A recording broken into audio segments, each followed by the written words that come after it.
Now that you do have at least some more pieces, I bet you that you guys start shooting out of the cannon, because Willson is not only a good teammate, but he's also a good solid bat. The dude's good. He may not hit all of them out the park, but he covers the plate. That's why he bats damn near all the way in the strike zone. I'm just, I'm a little mad because I feel like Chaim Bloom is selling all of our players to his former boss. I feel like there's something that we should talk about here.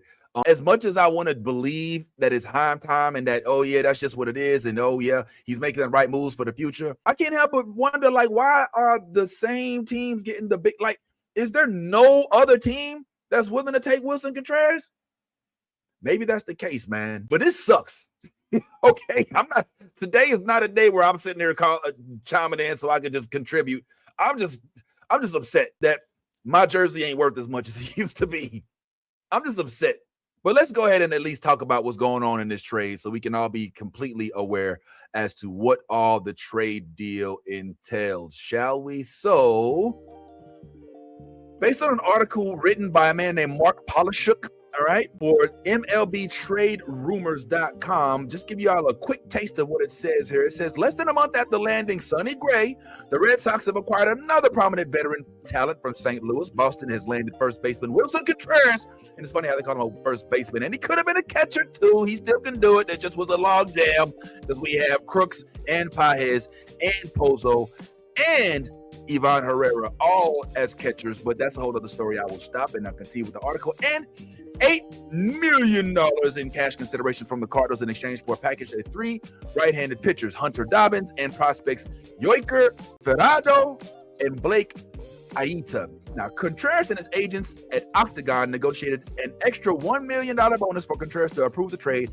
because, remember, Willson Contreras had a no-trade clause. All right, so don't forget that Willson Contreras didn't just go over there because he wanted to. He told the Cardinals, he told them straight up, he was like, look, I don't want to go nowhere. At the very end of the season, they was like, Willson, what's up with you? He was like, listen, man, I'm going to keep it real. I don't want to go nowhere. I want to stay here. I think I could be a good veteran voice for some of the younger generation. But then Chaim Bloom came in and was like, yeah, we get it. We like you. We don't want to trade you necessarily. But, I mean, we are a business and blah, blah, blah, blah, blah. And Willson was like, all right, fine. So he had a no-trade clause. Just like Nolan Arenado has a no-trade clause. Just like Sonny Gray and them had a no-trade. He had to approve of this trade to go over there. And it can't hurt that he's going over there to join his teammate, Sonny Gray, who will be waiting right there. The two vets from the St. Louis Cardinals will be reunited in Boston Fenway because Chaim Bloom is doing the work of the devil. I'm sorry. I'm just going to tell you how I feel, man. That's what it is. What are you doing, Chaim Bloom? All I'm to the same? Give me a break. Anyway, all right, let me go ahead and get back to the article. Let's go ahead and see what else it says. So, like I said, he did negotiate that additional $1 million bonus. And in addition to that, the veteran includes a no trade clause fully that he has with Boston. The final 2 guaranteed seasons of Contreras' contract and the club option on his services for 2028 have been slightly reworked. Okay, so now he'll receive $18 million in 2026, $17 million in 2027, and the Red Sox hold a $20 million club option on his services in 2028 with a $7.5 million buyout. The previous term salaries included $18 million and $18.5 million in 2026 and 27, plus a $5 million buyout on a 2028 club option valued at $17.5 million. So it sounds like a pretty good deal for Contreras. Why it's happening, I still don't know.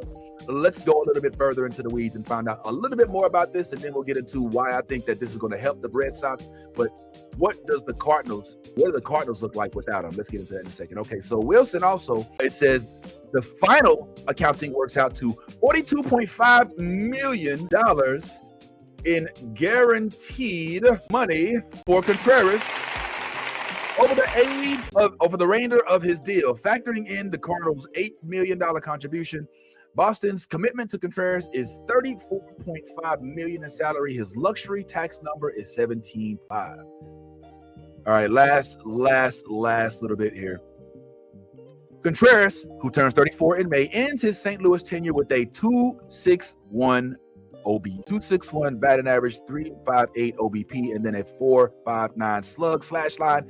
55 home runs over 1,416 plate appearances from 2023 to 2025. Signed a 5-year deal, the $87.5 million free agent deal back in 2022 with the Cardinals. The idea was that Cardinals would take over from Yadier Molina as the team's regular catcher. Yet in some awkward fashion, the Cardinals reduced Contreras' playing time, held behind the plate, and used him regularly as a DH. Heading into the 2025 season, Contreras became a full-time first baseman, returning to his position he'd played only a handful of times earlier in his career with the Cubs. The outs above average metrics gave Contreras a positive 6th grade for his first base work in 2025, but he also received -1 defensive runs saved. Now, there's plenty more in the article, obviously, but let me just elaborate on what they said.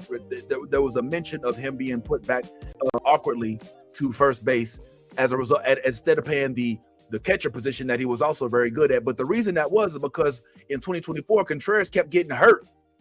Like, the dude kept getting hurt. In fact, he got hit by the bat of man, I can't remember who it was, but as soon as the name comes to mind, I will let y'all know.